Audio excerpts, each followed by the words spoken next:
少爷，请吧。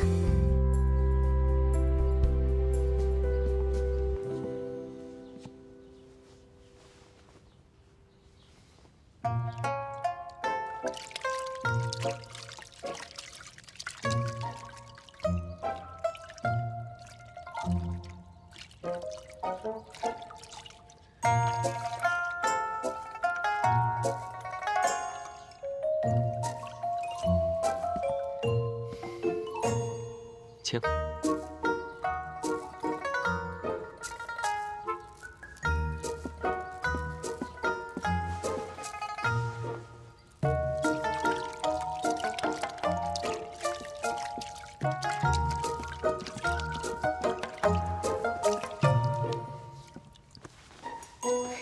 小许姐，快来一下，我自己会洗。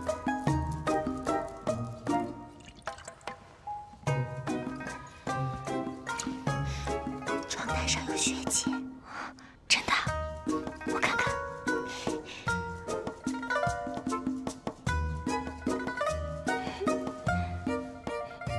快去告诉老太君，这样他可放心了。是。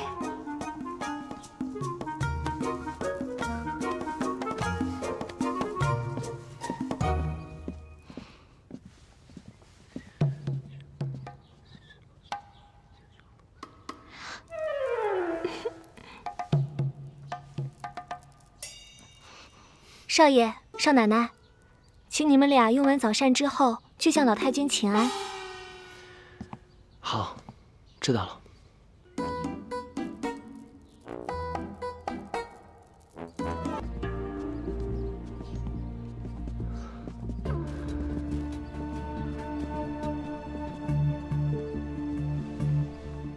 奶奶。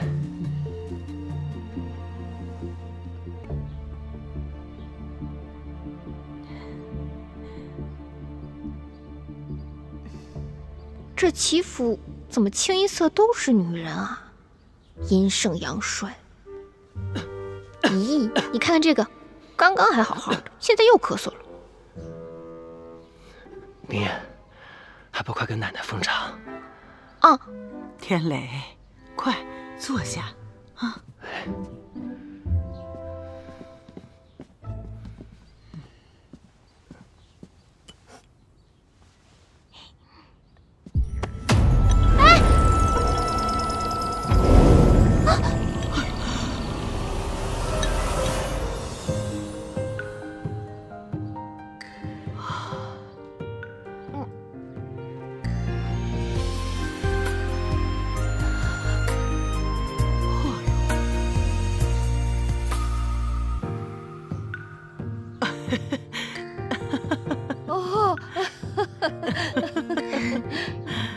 老太君慈眉善目，像是佛堂里的菩萨像。冰燕见了就想更恭顺一些，好好给您敬茶。老太君，请喝茶。哎，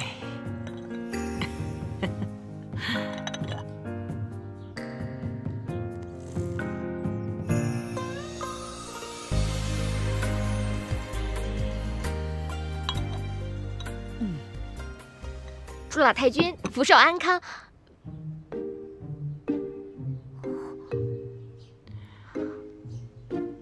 小喜教我的词，我想不起来了，怎么办？是吉祥话。祝老太君增福增寿增富贵，天光天彩天平安。好，我喜欢这句话。小巧，来，这是给你的。多谢老太君。奶奶，这新娘子头一回见你，自然是有些局促，还不快开口叫奶奶？多谢奶奶。哎，冰燕，那位便是母亲大人了。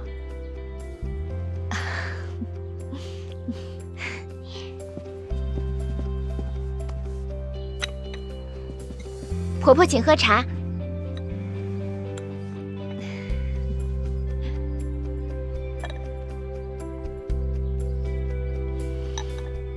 祝婆婆福寿安康，青春永驻。好，娘也祝你们小两口啊，从今以后相敬如宾，举案齐眉。来，拿着。多谢婆婆。乖。还有那位，便是二娘。冰燕呐，你累了，去歇一会儿吧。有些礼数是不用的。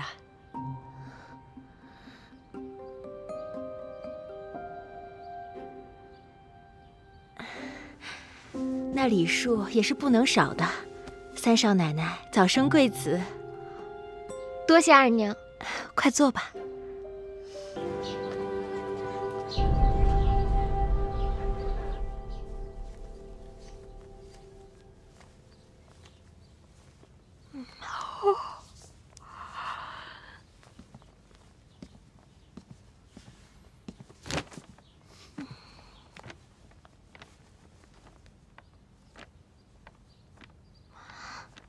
你这是要干嘛？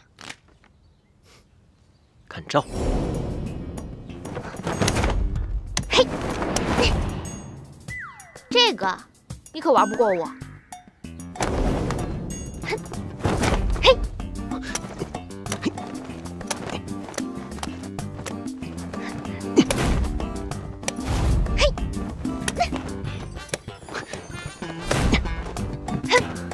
哎，以手持剑可是犯规啊！谁说我犯规？哼！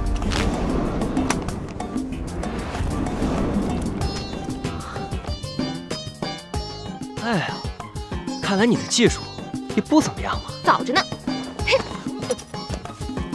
嘿，我你这，我。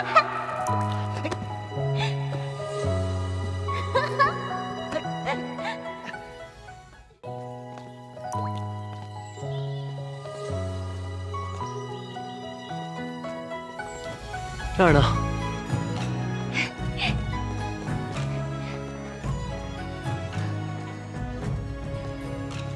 好漂亮啊！这什么地方啊？这是奶奶专门为我养病修建的花园。那个，便是我为这花园题的字。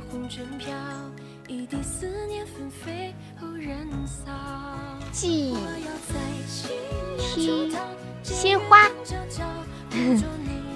你念什么？祭梯心花呀！这么漂亮的园子，干嘛起这么古怪的名字？你笑什么？我说的不对吗？啊，对，你说的都对。去看看。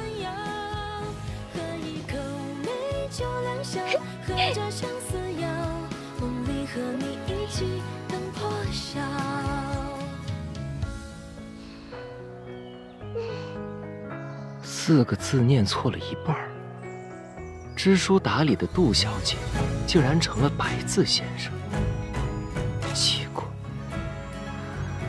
不过，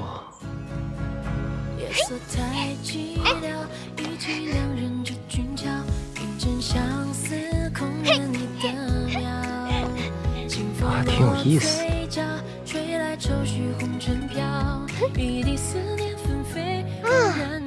那亭子修的还不错。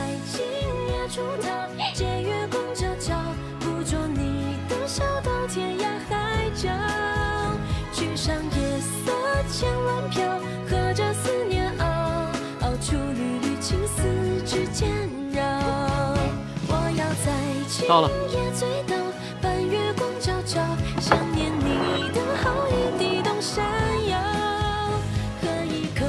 这儿就是我的书房。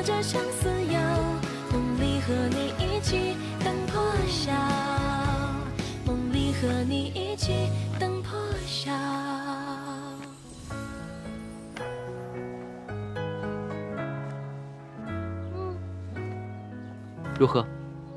不错。对了，你看这4字怎么样？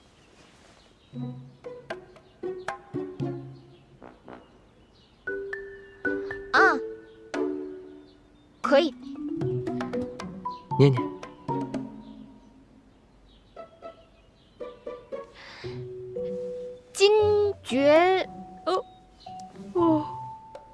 乐。这第3个字，它念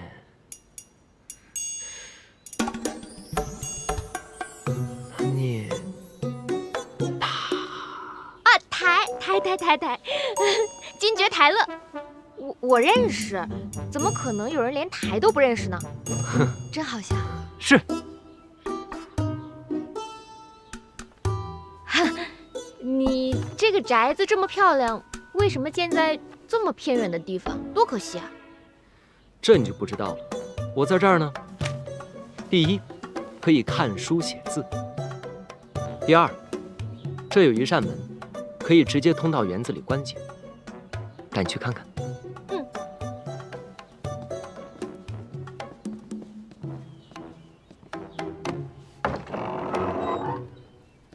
哇！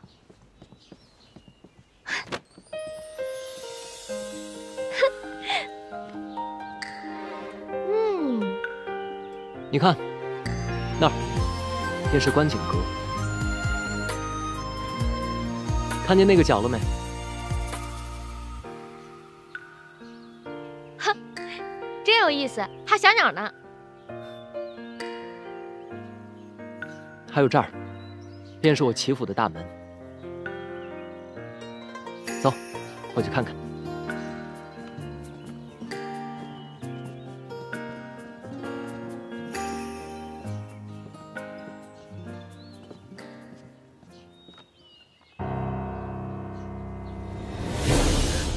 怎么了？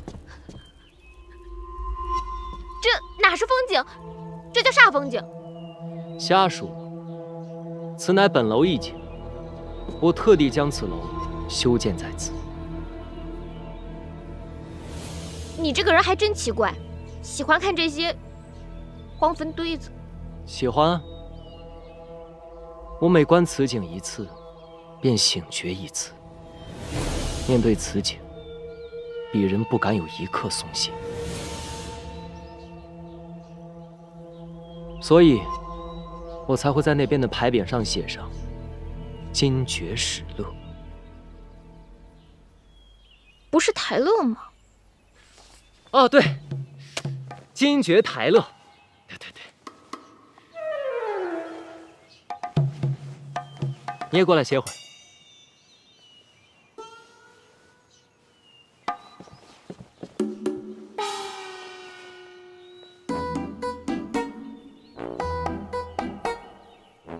你当真喜欢吃这梅子啊？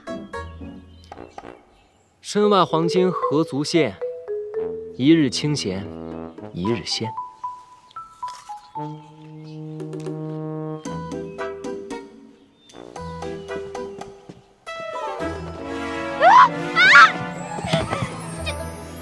你要这干嘛呀？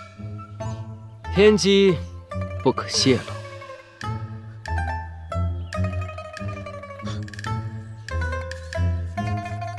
唉，真是太无聊了。再在这个府里待下去，我这满身的功夫就要白费了。唉。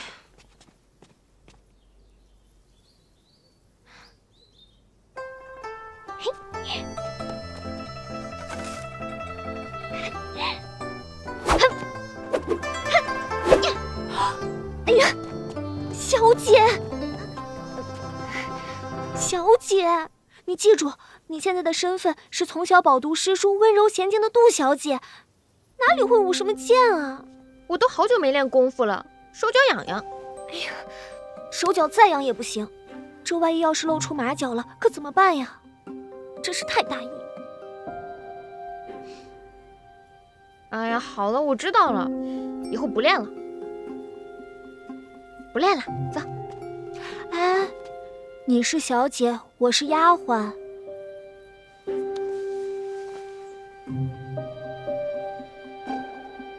行，我端着行吧？这还差不多。哎，我们去那边坐吧。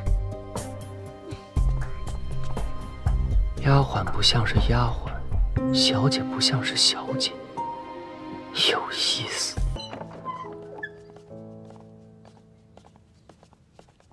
有什么急事儿啊？此事呢，说急也急，说不急也不急。少卖关子了，赶紧说吧。是这样，你来咱们齐府呢，也有段日子了，我们也理所应当派人去扬州一趟，一来是报平安，二来也是向岳父岳母表达一些敬意。你意下如何？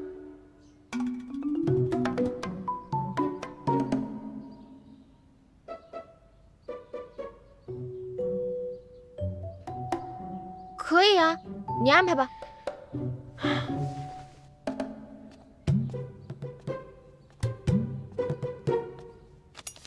这礼物呢，我已经备好了，这是清单，你看看还需要增添点什么？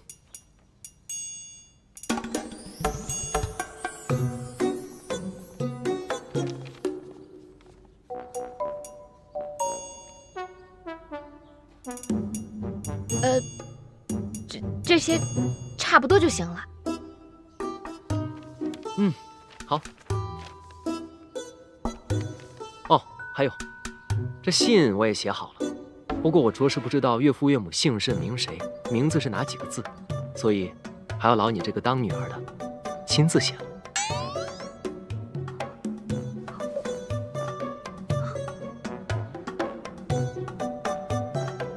不知道。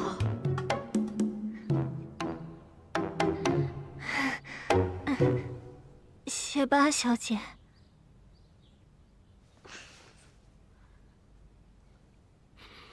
请吧。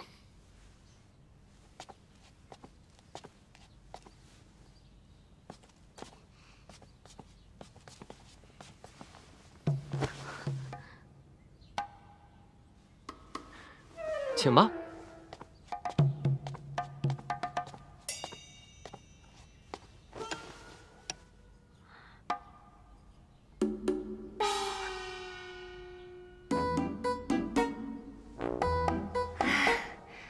少爷啊，在扬州的时候，我们家小姐读书写字，从来不叫别人伺候她的呀。她呀，只喜欢让我陪在她身边，因为呢，只有小喜一人知晓。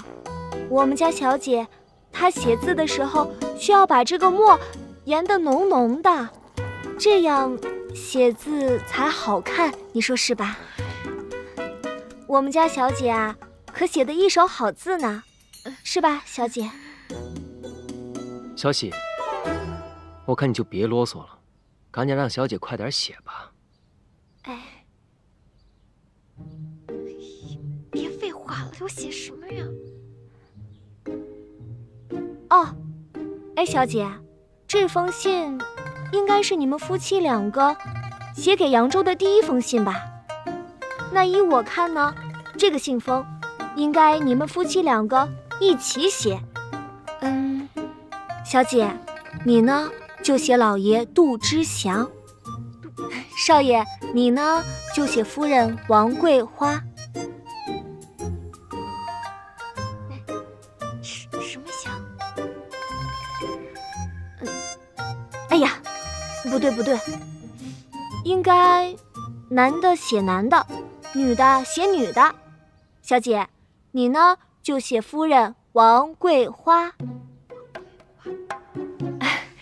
少爷，你呢就写老爷杜之祥。哎呀，行了，小喜，知道了。哪能像你这么写信啊？我自己看着办吧。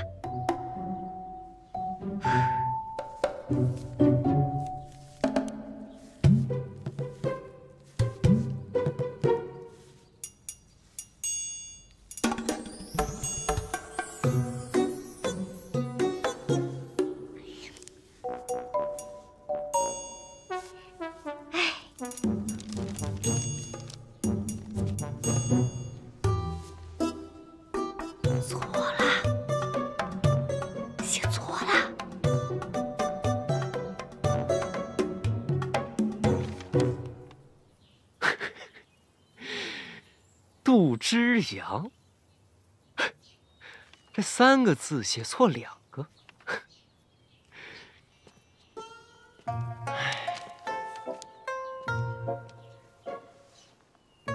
少爷，你找我？今天叫你来呢，其实也没什么大事，只是方才见你研墨，发现你是个聪明的姑娘，非一般丫头能比。我想以后就专门让你在书房伺候。啊，我在扬州的时候啊，就是在书房伺候的多。哦，那你识字？是啊。小姐教的？对啊。那你会写字吗？会啊。小姐教的？是。行，那我考考你，既然你是扬州来的丫头，你就背诵一首扬州的民歌吧。哎，唱起小调歌儿多，灯草掉下砸坏锅。家里看见驴生蛋，外面看见马做窝。这讲的是个什么玩意儿？这个啊，是我们扬州的民歌，名字啊叫《撒谎精》。撒谎精？你们扬州城里有个撒谎精啊？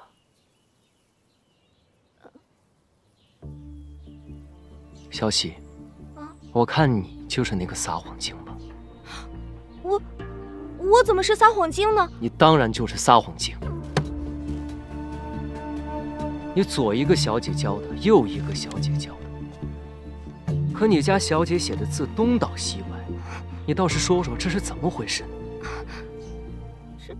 少爷，这是因为小姐那天啊，她出门的时候，她的手被门给夹了，所以她写这个的时候啊，那个手就哆哆嗦嗦的。住口！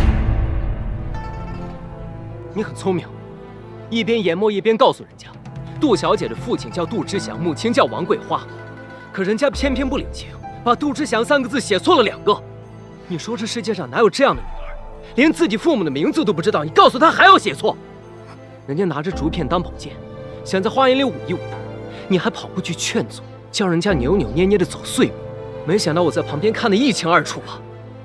大个丫头，竟然敢冒充杜老爷的人混进齐府！少爷，我不是冒充的，我是杜家的。杜小姐她不是杜家的。哎呀，我是说李小姐她不是杜家的。赶紧说出实情。哎呀，事情是这样的，那天扬州城杜府和李家同时嫁女，不知为何2支送嫁队伍到了一起。更离奇的是，出了城门天就变脸，一场暴雨让2家的送嫁队伍不约而同地躲进了城郊的仙女庙。小姐，外面雨太大了，咱们在这避避雨啊！哎，小姐，快走，强盗来了！李小姐就是这样阴差阳错，错上花轿嫁到林州的。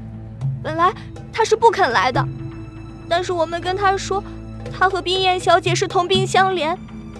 李小姐是个豪爽脾气，见不得我家杜小姐遭罪，这才答应来这边做这个冒牌的3少奶奶，替我家小姐挡过一劫。少爷，李小姐是个侠义心肠的好人啊，我求你千万不要怪罪她。起来吧。是少爷。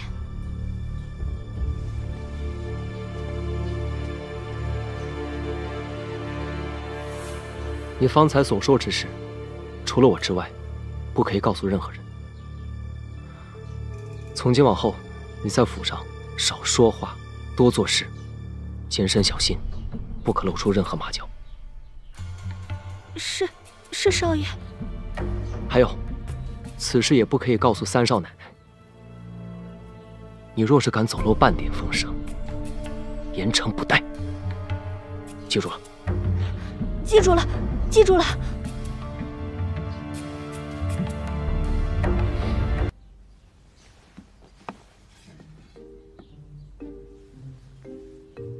这叫西洋万物镜，可比你那西洋镜神奇多了。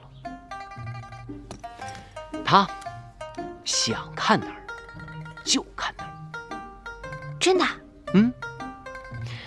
我先给你试试。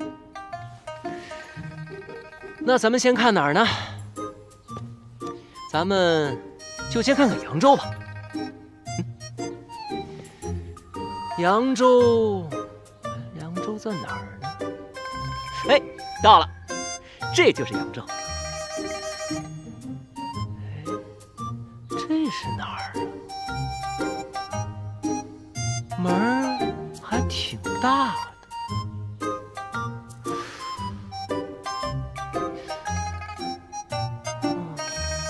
扬威武馆是我家。哦，哎，还出来了一个老头，看起来还挺威武的，那应该就是馆主了吧？他身后跟着的那位就应该是夫人了。哎呀，不好了，这武馆着火了！啊，好多人救火都扑不灭呢。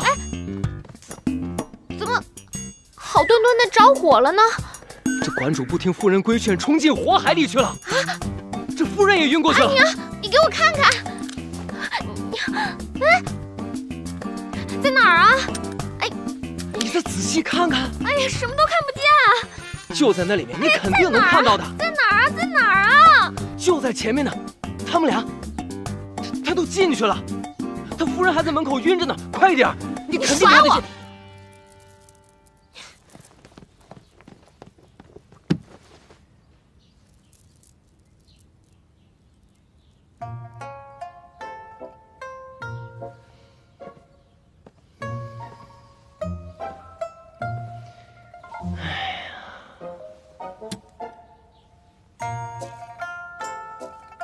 哎，你不是杜小姐吗？怎么成了武馆馆主的女儿了？据我所知，这家武馆馆主姓李，那你就应该是从小习得一身武艺的李玉湖李小姐了。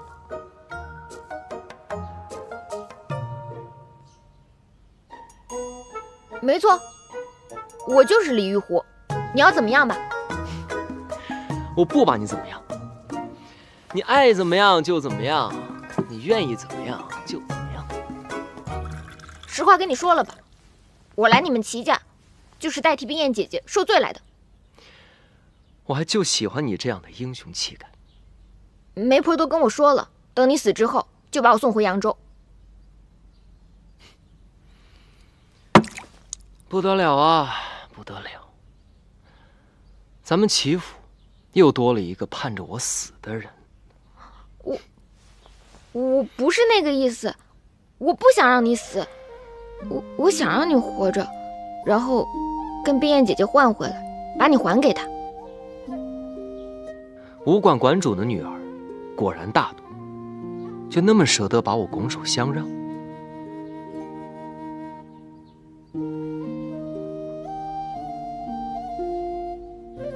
舍不得，但我弟弟跟我说过了，君子不应该惦记别人的东西。你原本就是冰燕姐姐的丈夫，我虽是女子，也不该惦记。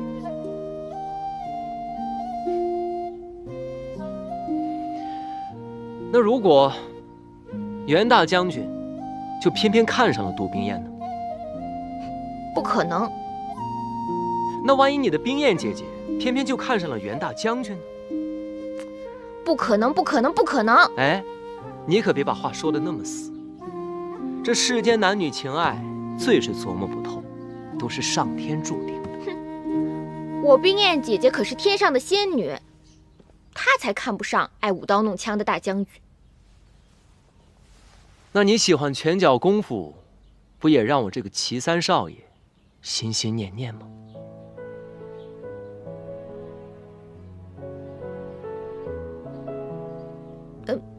反正我跟你打赌，冰燕姐姐是不会看上袁不屈的。好，那就打这个赌。若是杜冰燕看不上袁不屈，那就算我赢，那便罚你3000两，8抬大轿把我送回扬州。好。那若是杜冰燕看上了袁不屈，二人将错就错，喜结良缘，那就是我赢了。那若是我赢了，我就要怎样？我就要你这位爱打抱不平、仗义相助的扬州李玉虎李小姐嫁给我。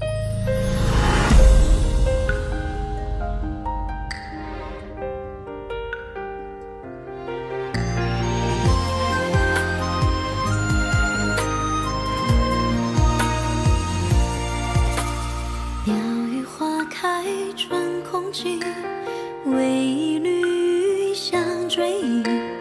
一色流烟30里，竟无人怜惜。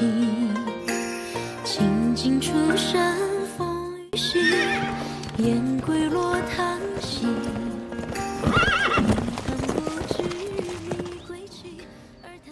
到军营这么多天了，连袁不屈的面都没有见过。他现在长什么样子我都不清楚。如果再这么拖下去，该如何是好？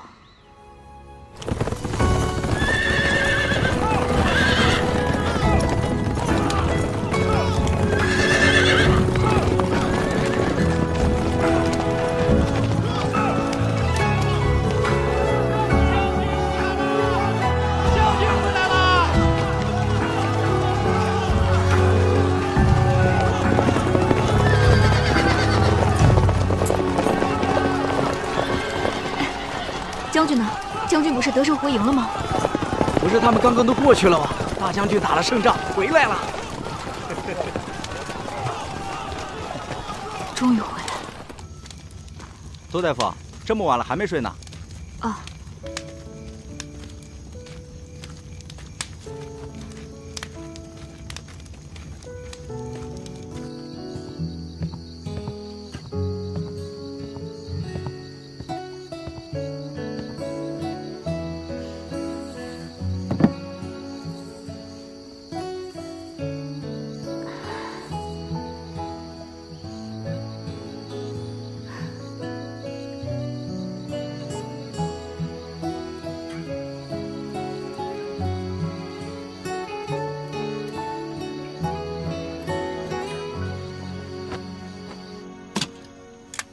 哎，大哥，我去湖边看一下，要不要我陪你啊？喝你的茶。春风绵绵拂一叶，扁舟轻轻。雨打芭蕉不及耳边的叮咛。一座城，一深情，一曲相思所以醒。梦里桃花片片散落奔月明，夜雨伴随扬州行，一人撑伞两肩并，花瓣飘零，是弥漫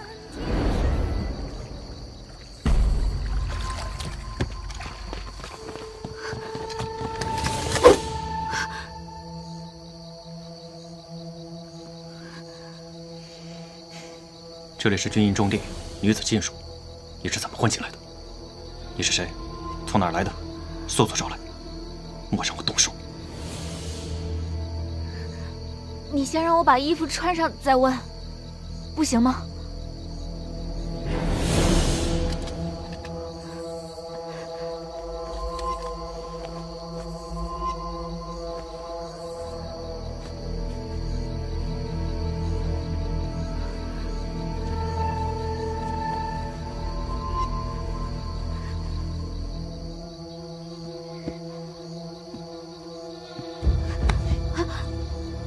还想跑？你是谁？快说！我是将军夫人。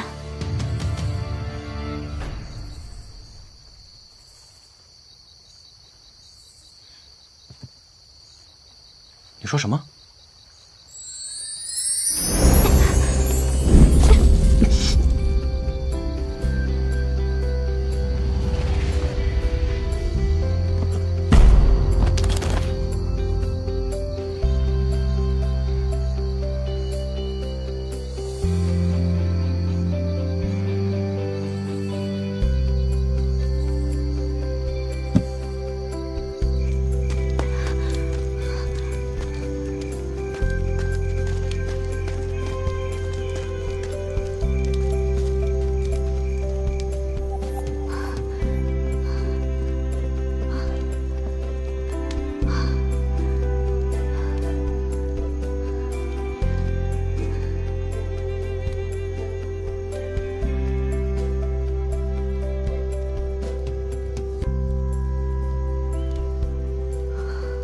险，吓死我了。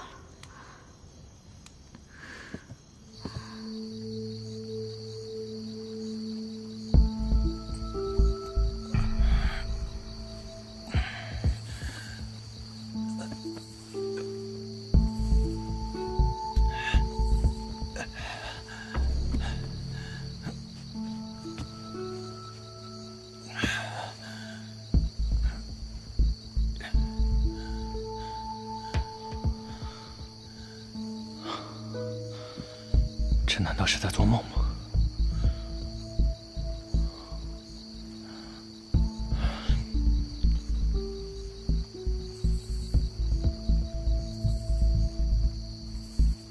不是在做梦。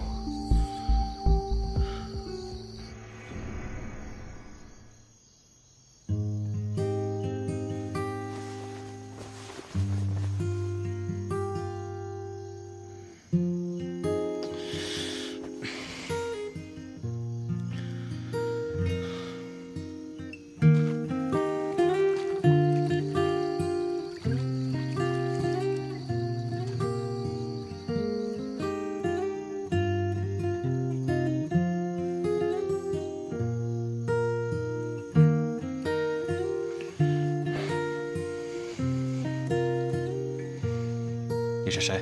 快说！我是将军夫人。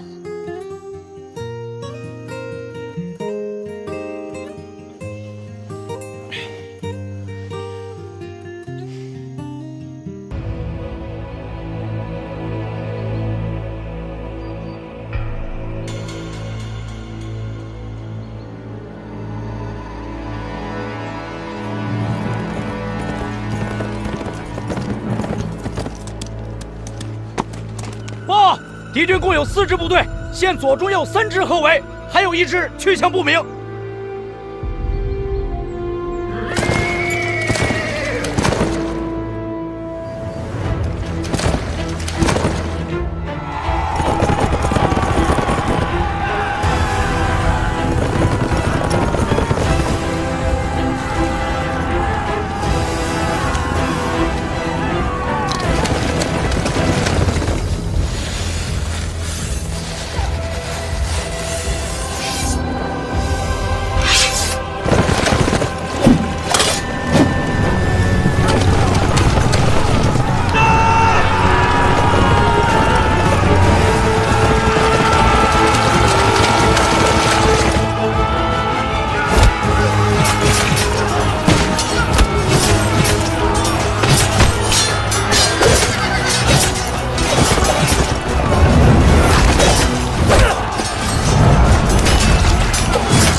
当心！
杜宾，脱去他的衣服，清理伤口，咱们准备拔剑了赌。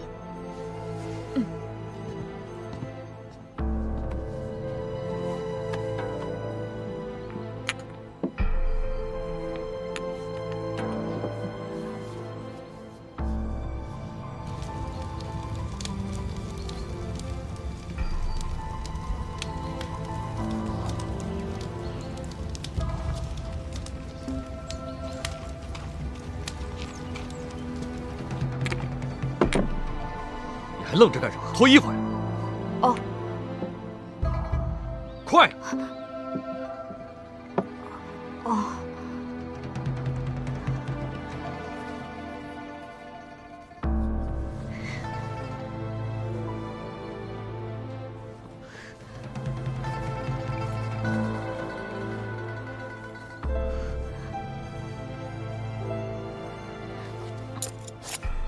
用剪刀。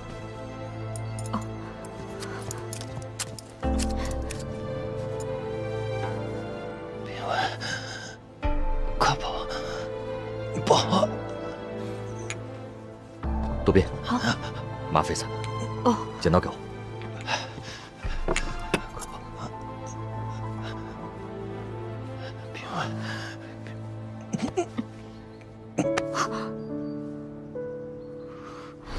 还想跑？你是谁？快说！原来是他。哎呀！别捂着了，起来起来！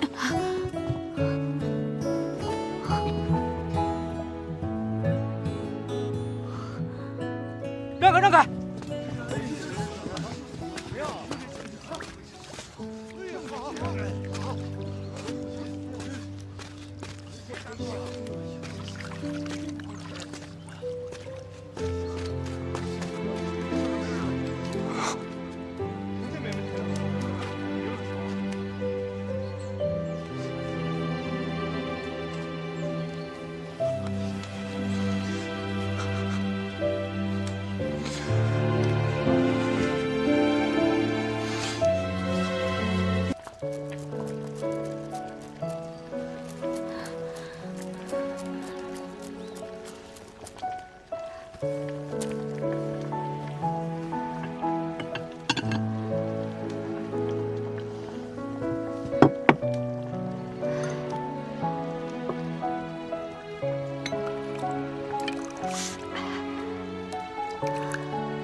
你是新来的？之前怎么没见过你？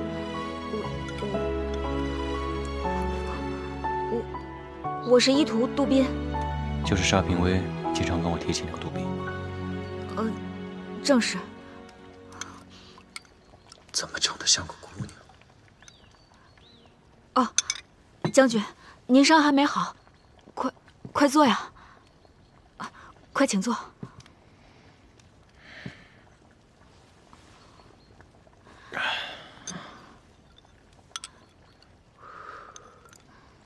你把头抬起来，我看看。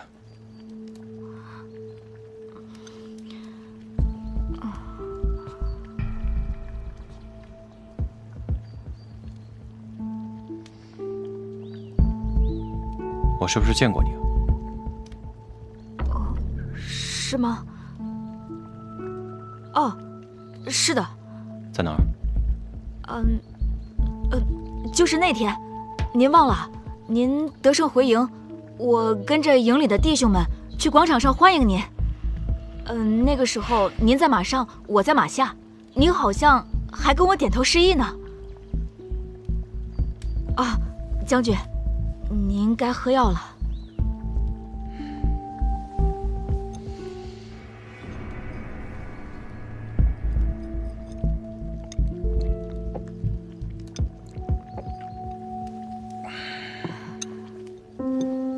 那个，将军，我看您还是需要静心休养。我师傅他等会儿就来，我还得回去熬药，我就先走了。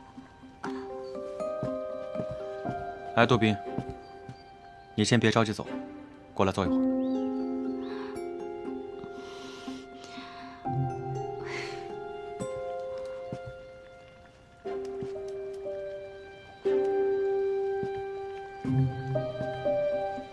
坐吧。将军，我就不做了。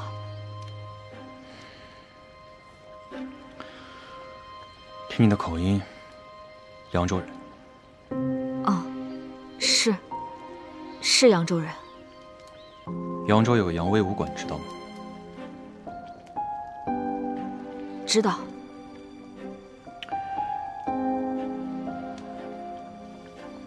扬威武馆嫁女儿的事，你听说过吗？那我没听说过。那个，哦，我家住在城东，那个扬威武馆离我家远着呢。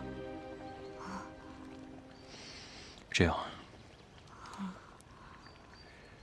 听评委说，你这次随师傅来军营行医，还想顺便找兄长。我兄长，他叫杜奎。我这支队伍当初招募的时候便在北方，大多招募的都是当地士兵，因为距离南方比较远，投军不易，所以鲜少有扬州那边的士兵。不过我会派人查查军籍，看看有没有扬州那边的士兵。哦，谢谢将军。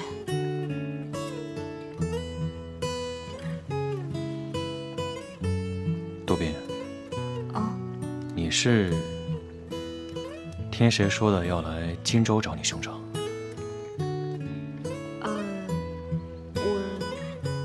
是这样的，将军。我兄长和我邻居家的几个哥哥一起北上投军，可是时隔几年都没有回来。这前几天，我邻居家的哥哥他们回来了，他们带来消息说，我哥哥他可能已经几经辗转来到荆州了。这不，所以我才会来到军营嘛。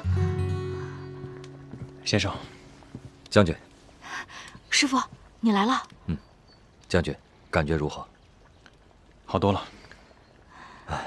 那就好。只是这支箭头上有剧毒，想要彻底消除体内的毒气，还需要调养一段时间。将军，你这段时间一定要好生调养才是。好。杜宾，我调好的那10味草药，赶快去帮我晒干磨好。我现在就去。好。哎，等一下。你先回来。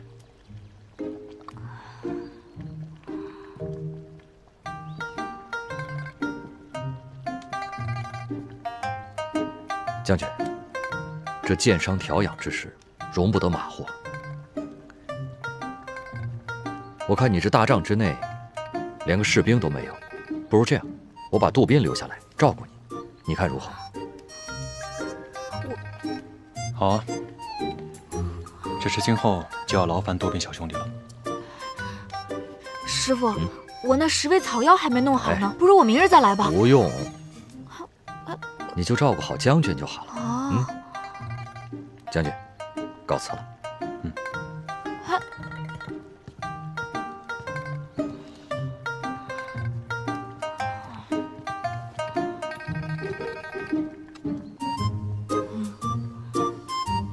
要火。日照香炉子生烟。错了。遥看瀑布挂前面。又错了。手伸出来。干嘛？伸出来。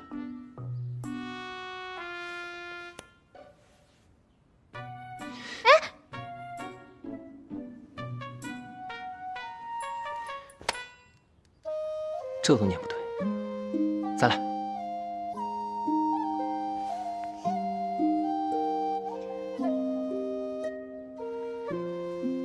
日照香炉生紫烟，遥看瀑布挂前川。飞流直下3000尺，疑是银河落9天。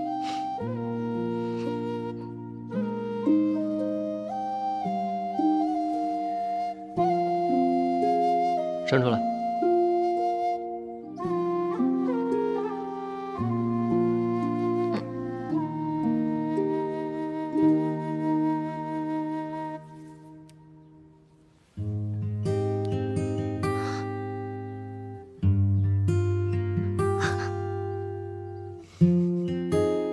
坏蛋！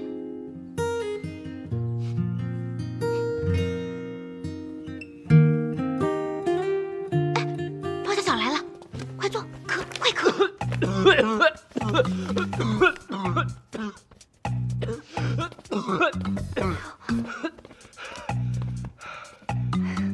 小巧来了，三少奶奶、三少爷，你们看书呢，可让我好找啊。有什么事啊？老太君有请。老太君找我什么事啊？在咱们齐府，只要是老太君有请，不是好事儿也是大事儿。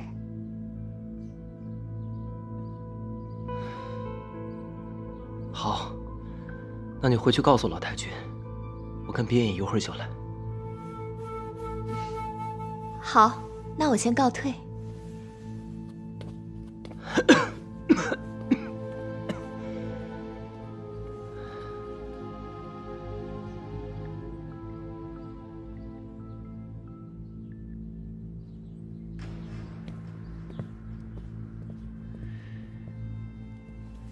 奶奶，奶奶，母亲，母亲，过来坐，过来坐，快坐吧，坐下。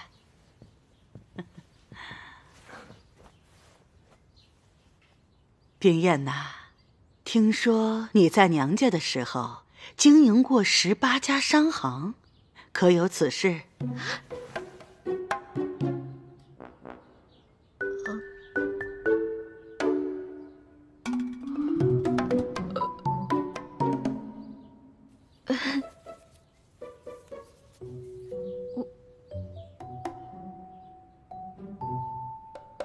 管过。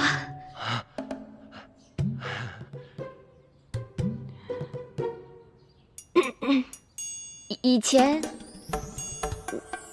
我经常跟着我爹爹，看爹爹管账来着。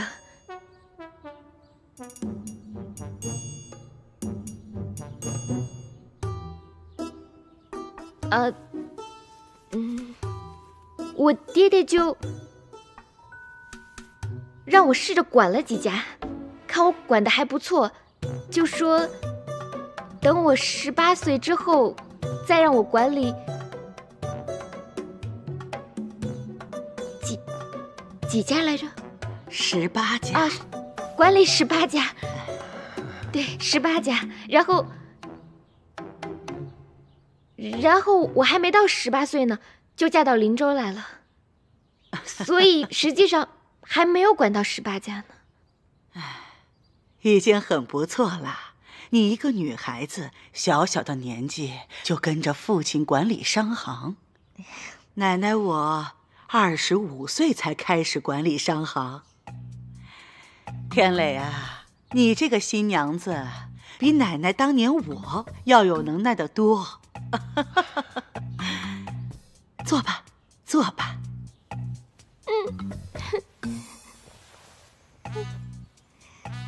你管理的那些商行，进的都是什么货啊？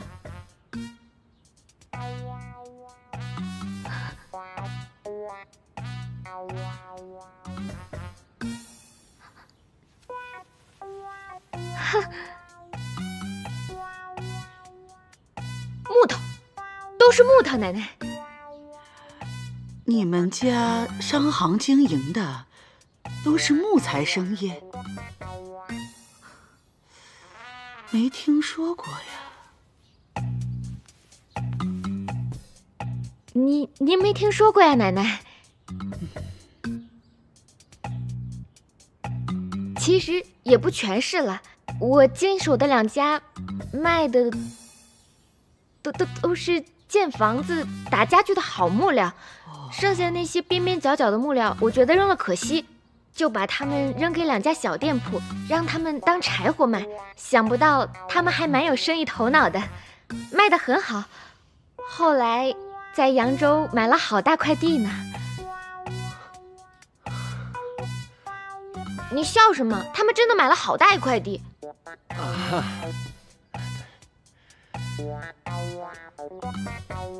不错不错，你这个小丫头啊，还是蛮有经商头脑的。啊，对，做生意就是要学会动脑子。我们家天磊啊，身子弱，以后在这方面，奶奶可就要倚重你了。哦，对了，明天是我们齐家在林州14商行的账目会审，你就来做主持，给他们讲讲经营之道。可好？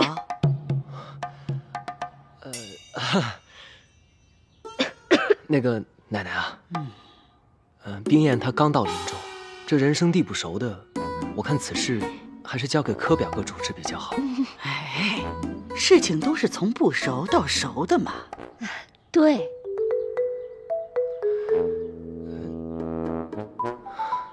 奶奶，这冰燕也是刚到咱们齐府，又是年轻后辈，担此重任不太合适啊。有什么不合适的？我看挺合适的，这事儿就这么定了。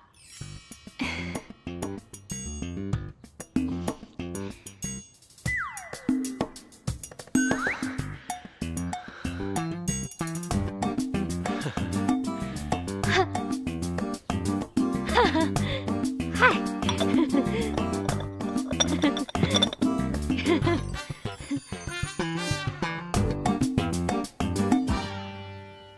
你帮我想想办法呀！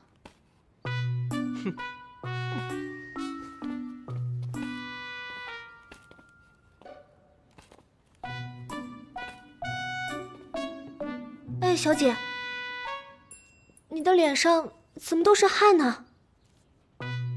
吹的。吹的？这风怎么还能吹出汗呢？吹牛吹的。你们家小姐呀，把这牛都吹到天上去了。她说她在扬州管过18家商行，那老太君一听，开心的不得了，明天就要考她，让她去参加这14家商行的账目会审。啊！哎呀，这可不是玩儿，小姐，你会考糊的。那就不考了，我们走。走哪儿啊？回扬州。哎，你们可不能走啊！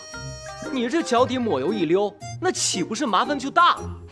能有什么麻烦啊？你想想，你要是现在一走，岂不是证明了你自己不是杜冰雁，而是假冒的杜冰雁？人家能放过你？还不光是你，你那扬州的爹娘都会受到牵连，他们还会吃官司，倒大霉。小姐，齐三公子说的对啊，咱们不能溜啊。那能怎么办嘛？考我又不会，走又不能走。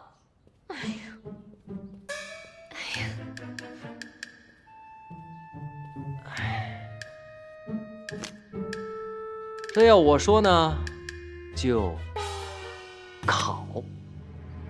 考？我对算账一窍不通。你不通，我帮你通不就行了吗？我自小在武馆长大，对做生意根本不感兴趣。我也不是那种爱钻钱眼的人。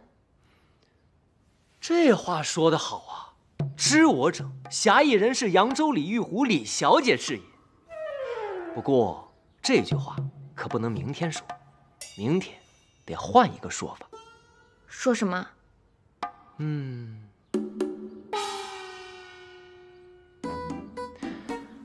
小喜，你的肚子里边是不是装了些许扬州歌谣啊？其中有没有讲做生意的？我想想，哎，有了。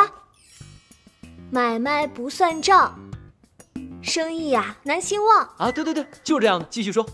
不怕不赚钱，就怕货不全。继续。见人三分笑，客人跑不掉。再来。算盘打得精，马褂改背新。不怕生意小，就怕客人少。账算3遍清，任你。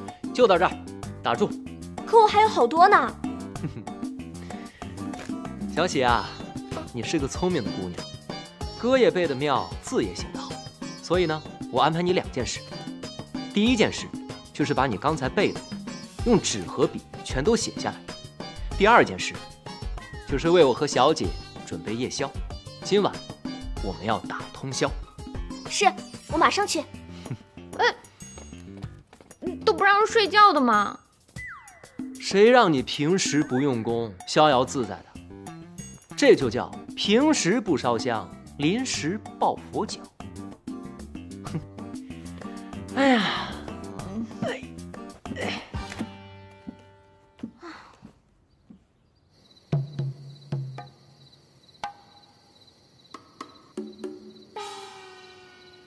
小姐，你快背呀！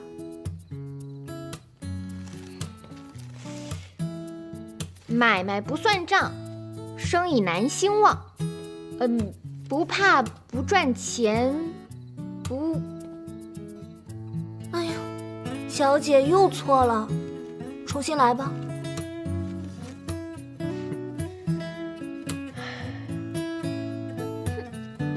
买卖不算账，生意难兴旺。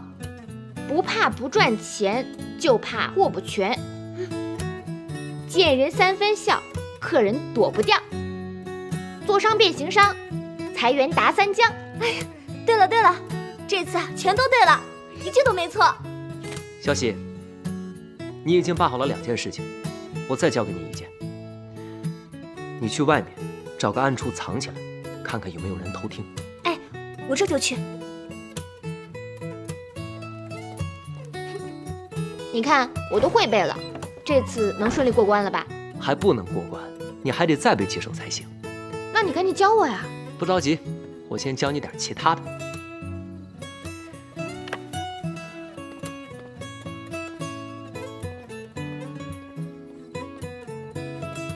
坐吧。明日你便照葫芦画瓢，按我做的，原模原样的演一遍即可。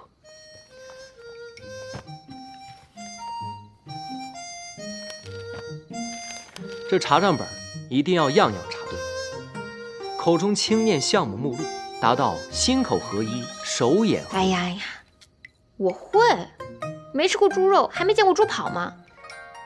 不就是要摇头晃脑，左顾右盼？做的还有模有样的，孺子可教吗？还有，我要告诉你一件事，关于齐家的秘密。咱们齐家表面上看起来有14家商行在盈利，但其中有一家是亏本的，叫做大力木材行。柯世昭和老太君都不愿意说，我便悄悄地告诉你，你一定要记住，叫做大力木材行。大力木材行，大力木材行，大力木材行，大力木材行，我记住了。好，还有，若是明日遇到了一些答不上的问题，你一定要随机应变。我怎么随机怎么变呢？我自然会提示你啊。提示不就露馅了吗？不会。看好了，明日我眉毛一挑，说得很好，眼睛一闭，多说无益，左耳一动，唉声叹气；右耳一动，便夸老太君决断英明。你这耳朵真会动啊！还有，我鼻子一捏，立刻装病。装病不是你的活吗？我可不能再装病了，再装病我就欲盖弥彰了。明日只要你一见我捏鼻子，你就要装出一副要呕吐出酸水的样子，就像这样。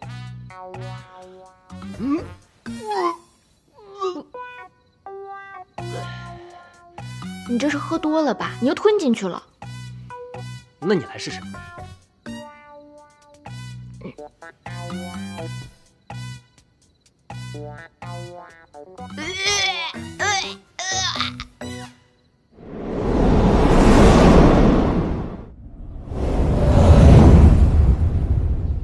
各位主管，请喝茶。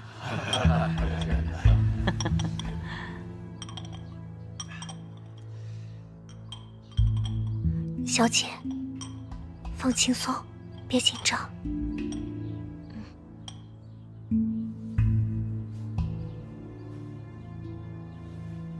外祖母，他们人都到齐了，可以开始了。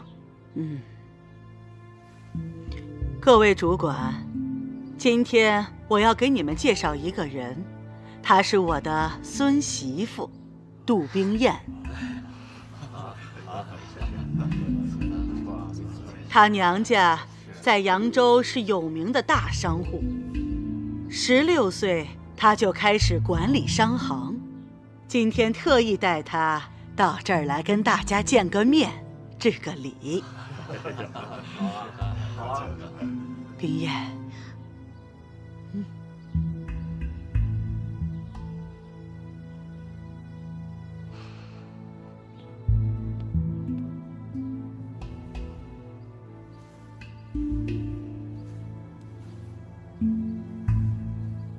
冰燕啊，你可以开始看账目了。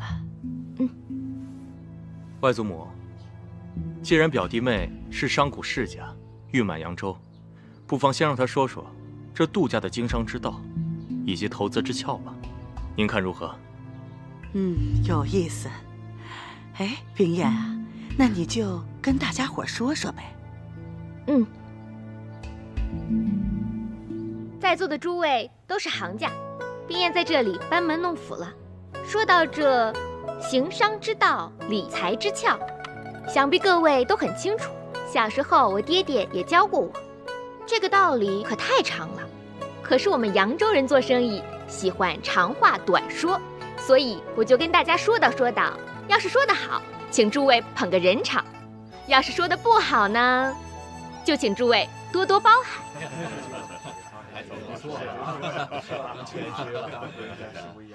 说到做生意，这买卖不算账，生意难兴旺。不怕不赚钱，就怕货不全。见人3分笑，这客人啊跑不掉。做商变行商，财源达3江。果然是出口成章，是才女。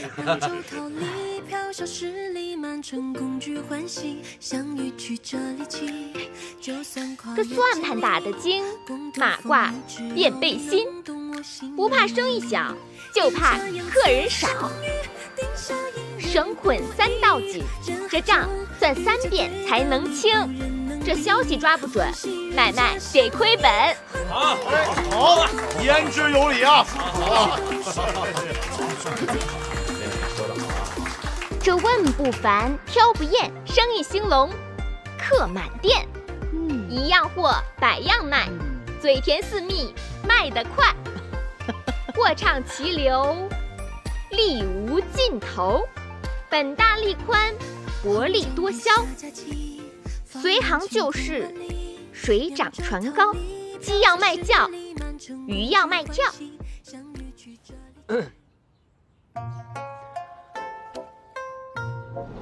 眼睛一闭，多说话。我不能再说了。为什么不能再说了？奶奶，我要是再说的话，就成老太太的裹脚布一样，又臭又长了。这孩子心直口快，说话也不会遮拦。好了，表弟妹，这些是我们齐家14家商行的账目，还请你过目。奶奶，我是抽着看呢，还是都看呢？由你来定。那我就从头到尾都看一遍。算是个奇才了。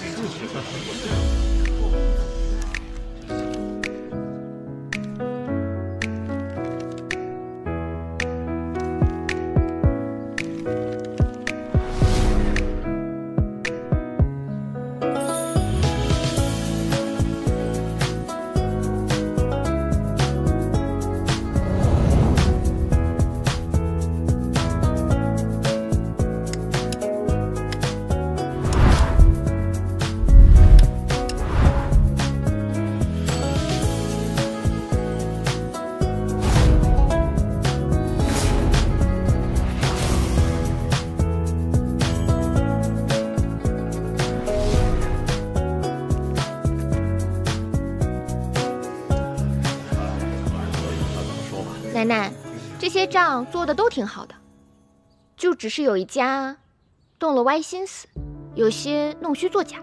这丫头眼睛怎会如此之尖呢？冰燕呐，这美罗账本的旁边都有商会的名字，你刚才说的弄虚作假、动歪心思的，是哪一家商行啊？那就是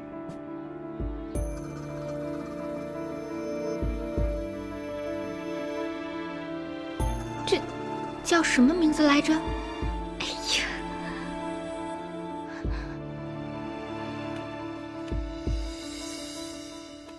哪一家？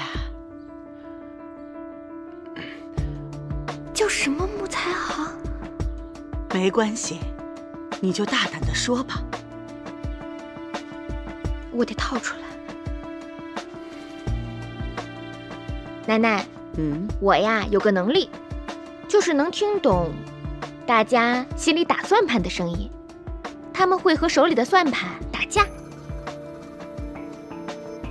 要不给您展示展示？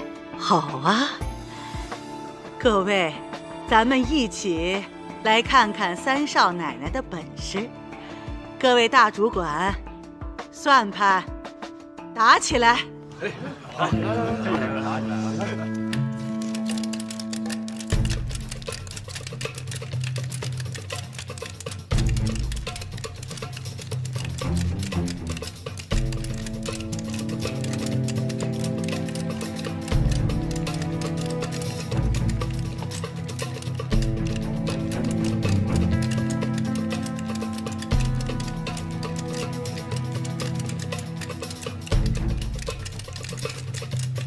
这丫头到底在搞什么鬼？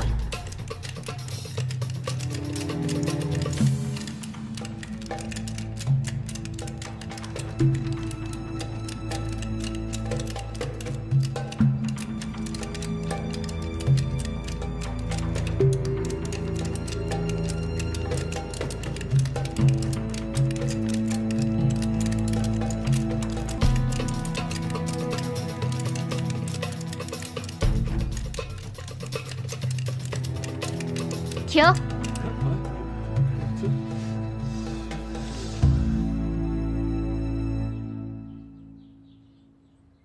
奶奶，这边的算盘打的可是真响啊！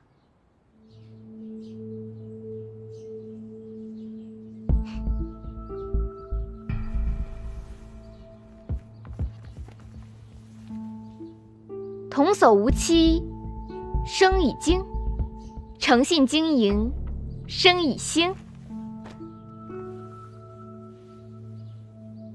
我眉毛一挑，说得很好。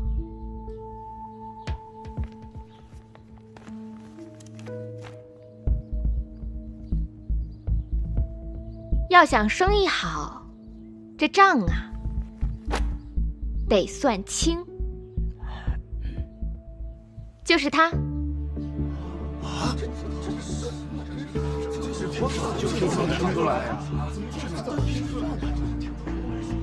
嘿，你怎么知道是他？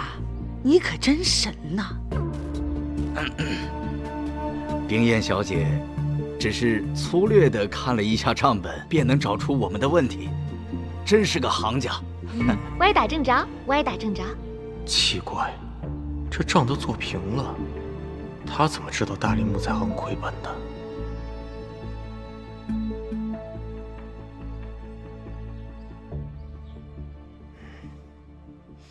表弟妹，你果然聪慧过人，是招佩服。来，请坐。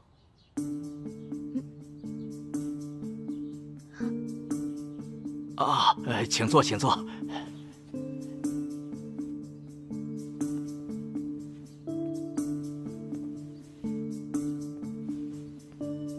表弟妹啊，这个是大林木材行的账本，还请你仔细过目。冰燕啊，你好好看看，再说一说，他这个是怎么歪打算盘的？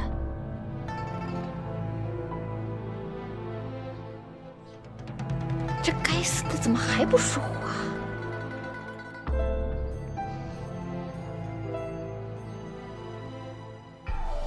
这丫头心直口快，这要是把大林木材行亏本的事情抖出去，又伤齐府的体面呢。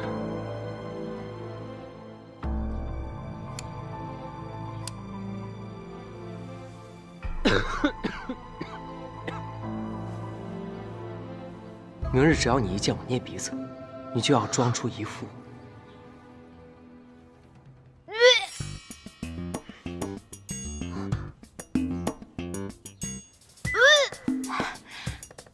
老太君，我看三少奶奶这个样子，该不会是有喜了吧？我看像。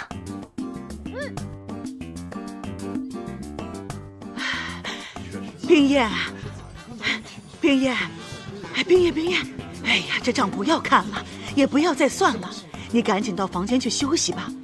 天磊，快让他回房间休息。是，奶奶。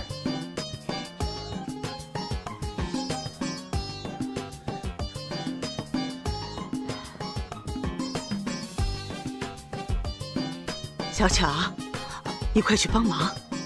是。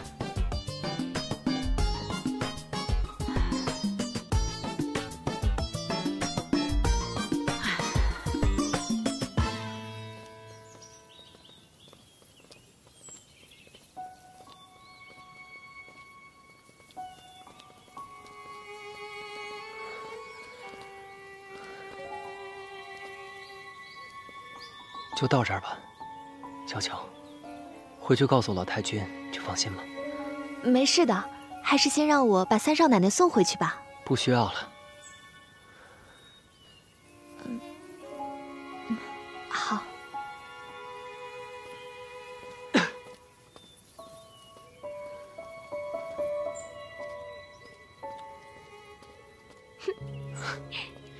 哎，这个病症可真管用，我有。奶奶就让我走了。哎，这到底是什么病的病症啊？以后我遇到麻烦就这么着。我的小姐呀，这个病可是不好时时拿来当挡箭牌的。为何？是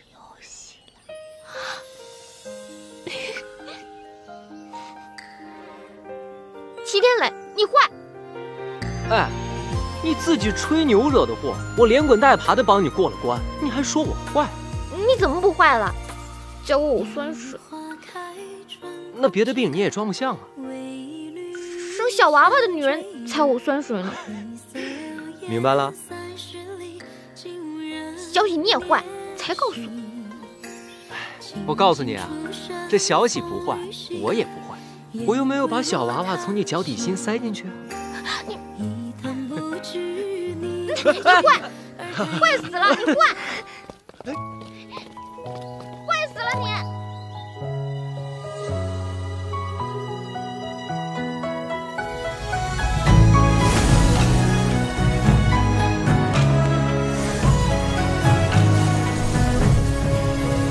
夜色太寂寥，忆起两人之俊俏，一阵相思空念你的妙。清风落嘴角，吹来愁绪红尘飘，一地思念纷飞。眉眼含羞荷，风卷罗裙带。青叶出逃，借月光皎皎，捕捉你的笑到天涯海角。举上夜色千万飘，和着思念熬出缕缕青丝指尖绕。我要在今夜醉倒，半月光皎皎，想念你的好一地动山摇。喝一口美酒良宵，和着相思谣，梦里和你一起灯破晓。我要在今夜出逃，借月光皎皎，捕捉你的笑到天涯海角。举上夜色千万飘，和着思念熬出缕缕青丝指尖绕。我要在今夜醉倒，半月光皎皎，想念你的好一地动山摇。春风十里扬州路，名花倾国两生欢。我与玉狐妹妹也是得见佳人，两生欢喜。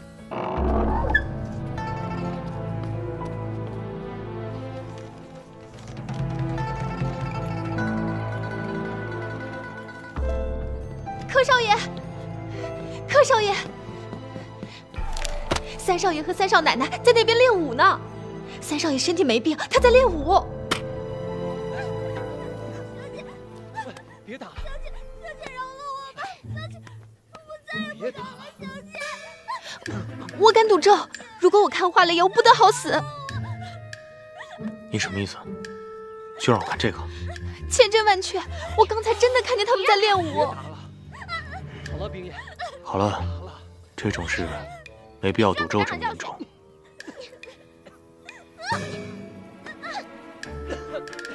好了，小乔，这件事咱不想了。以后要是再遇到这种事，还是要跟我说，记住没有？好吧。好，下去吧。还敢不敢了？冰叶，好了。还敢不敢了？冰叶，方才好险，还好我机灵，早做准备，不然我俩都得遭殃。我给你出一道题，你且猜猜。什么题？你就猜猜是谁怂恿老太君考你的。方小巧。猜对了一半。柯少爷。这还差不多。可他为何与我作对啊？此事说来话长，你再在齐府待些时日，我慢慢告诉你。又跟我打哈哈。我刚来齐府的时候问你，你这是需要冲洗的病秧子吗？你怎么跟我说的？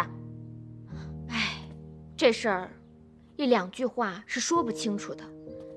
反正你人都在齐府，以后慢慢告诉你。可你告诉我什么了？你什么都没告诉我，反倒是把我肚子里的话全都掏出来了。齐三公子，你要是再不跟我说清楚，我就……你就怎样？我可防着呢。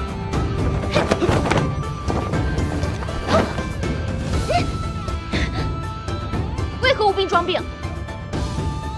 好，好，好，那我告诉你，你先坐下。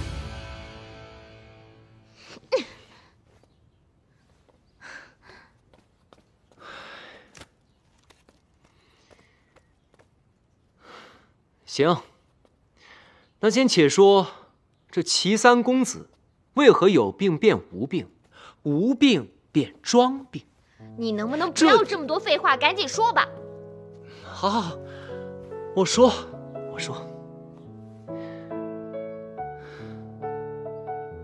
话说这林州首富齐府，几代男人骄奢淫逸，吃喝嫖赌，落得个疾病丛生，身亡命丧。老太君主持家政，只见大哥齐天祥老实敦厚，先天不足；二哥齐天放生性闲散，于是呢，就只能把希望寄托在了我的身上。老太君对我格外宠爱，让我每日待在屋中，休养生息，锦衣玉食，人参燕窝供应不绝。可正是因为这样的宠爱和骄纵，让我灵气有余，精气神不足，落了个病秧子的下场。但这不幸中的万幸，我这歪歪扭扭的病秧子也长大成了人。可是近几年，咱们齐府不知沾染了什么邪气，怪事不断。什么怪事？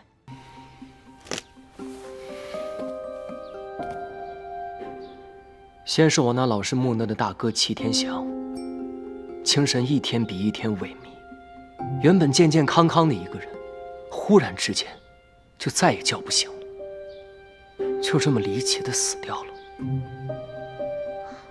我大哥死后不到1年，我二哥也遭遇了厄运。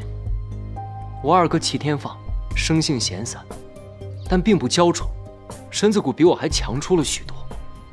若是他能改掉闲散的毛病，或许也是咱们齐家一名有用的男儿。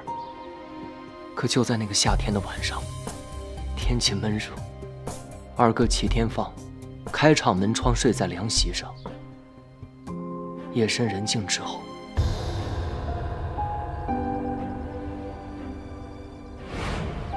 我二哥便中了蛇毒，不治身亡。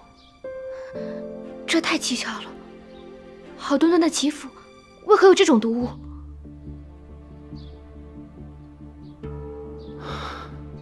那个时候，由于我大哥二哥相继离世，齐府上下都流传着一个传闻，说齐三公子活不过25岁。那时的我被吓得心惊肉跳，寝食难安，我便病上加病。再后来，后来怎样了？万念俱灰，我就觉得自己是一个被困在金笼子里面的病鸟。我便找了一天，甩掉了所有的丫鬟和仆人，一个人逃到了城池外的荒郊野岭。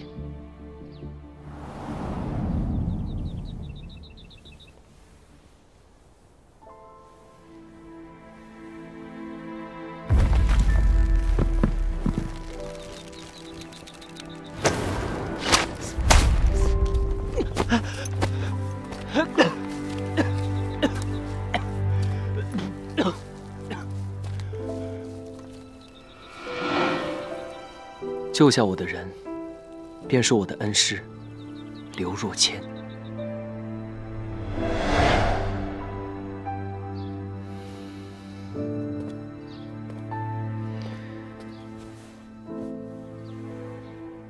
师傅将我带回了齐府，带到了奶奶面前，说我还有救。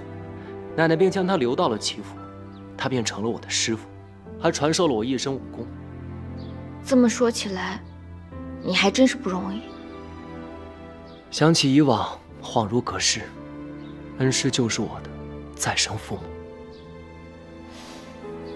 你这从有病到无病，我是听明白了。可是从无病到装病，其中缘由你还没告诉我呢。恩师来了府中半年，对咱们齐府的情况洞若观火。他告诉我，钱财对于穷苦人家来说，那是救命生存的根本；可对于咱们齐府，那是催命的毒药。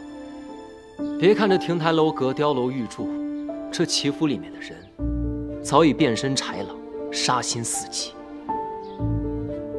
师傅还告诉我，要我韬光养晦，装出一副大病未愈、时好时坏的样子，方可让豺狼掉以轻心。那你就不能求求你师傅帮忙，将豺狼绳之以法吗？冰冻千尺，非一日之寒。此人在齐府隐藏极深，若想抓住他的把柄，还需等待时日。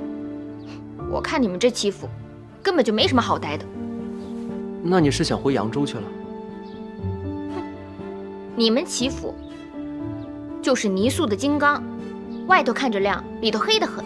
我李玉湖迟早要回去的。那你是想把杜冰雁给换回来？那更不可能了。冰雁姐姐就是个文弱女子，又不像我一身武艺，什么都不怕。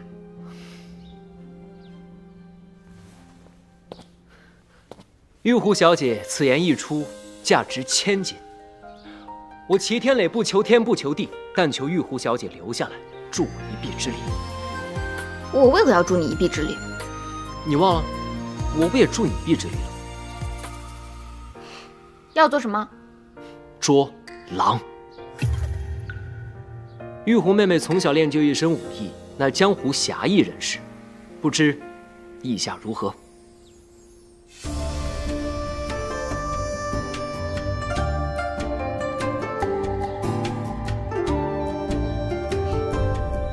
本小姐答应